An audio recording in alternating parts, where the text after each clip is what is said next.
To find the right product to sell, you need to identify a market that is selling well and then create a product in that market or outsource one from your competitors that is better than your competitors. We already know that fashion, apparel, that's apparel and apparel accessories, mobile phones, mobile accessories, jewelry, footwear, electronics, books, and baby products are the hottest selling and fastest growing categories. One caveat though is that if you're going to operate in these markets, you better find a niche, because there's going to be a lot of competition in the form of a lot of sellers in these hot categories, all hawking the same products and playing the price game. Your aim is to find a hot category and then find a hot product possibility. Add some twist to it so that you stand out from the crowd and become better than your competitors or make them completely irrelevant. Now, this is not an easy task. I don't mean to scare you, but you need to know this in advance that there are already between 50,000 to 300,000 sellers online across different marketplaces, and you have to stand out. Let's now look at how to identify a product to private label from the Amazon marketplace. Even if for any reason you want to sell on either Flipkart or Snapdeal or both and not on Amazon, go through this exercise on Amazon, since you cannot do product identification in this way that I'm about to share with you on Flipkart or Snapdeal. Let me now share with you how to find out products to sell on Amazon. Remember that you don't have to be passionately involved with that particular product. You don't have to like that product. What's important is that the product should be selling well on Amazon. So here's what you do. Go to shop by category and click it, and the entire directory of all the categories, subcategories on Amazon opens up. Now, there will be some categories which you can easily eliminate because those categories have a lot of strong brands selling there. So for example, you would eliminate computers and accessories. There are lots of big brands there. You would eliminate cameras, audio and video, Kindle e-readers and ebooks because Amazon is the exclusive seller. You would eliminate beauty, health and gourmet because for personal care, people trust only large brands. So that said, there's some categories which you can target. Now, I'm going to target arts and crafts supplies.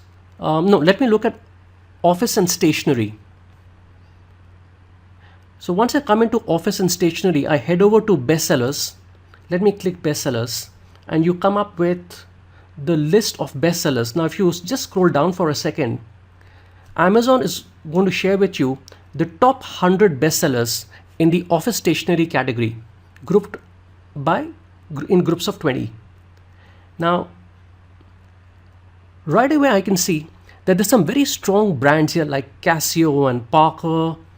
And if let's scroll down for a second, there's more of Casio here, there's Pilot and so on and so forth. However, at number 3 is a generic whiteboard special product which is selling. There's no brand associated with it. Therefore, easy for you to look at private labeling this product. Let's look at another example quickly. So you click shop by category, and I'm going to go down and let me look at car and bike. Let's look at bestsellers. Now there are some brands here, but there are lots of labels or unbranded products because the car and accessory market in India is highly unorganized. And as I scroll down, I look at this product at number 19, which is a generic unbranded window shades.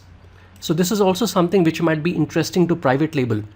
So essentially, if you look at these two examples, you're looking for products which are generic or which are being sold by relatively unknown brands in a market which is highly unorganized, cluttered, where there aren't too many well-known brands operating. And if you can identify such products, you can take them to the next step to evaluate whether they are worth private labeling or not. Let's go into just a little bit of detail with one of the products, which is the car window shades. Now, although it's unbranded, you'll find that there's a fair bit of competition. There are 23 offers for the same product. So if you were to private label it exactly as is, you would be competing only on price. And therefore, when you private label it through a manufacturer, it makes sense to tweak the window shades a little bit, either get color shades or reflective window shades, or they could be of a larger size, maybe with stronger suction cups. Therefore, you take this product as is. Since you're operating in a generic unbranded market, you have an advantage, and you create some product differentiation when you get into your actual manufacturing through your third-party manufacturer, and therefore you start building a brand as a private label for car window shades.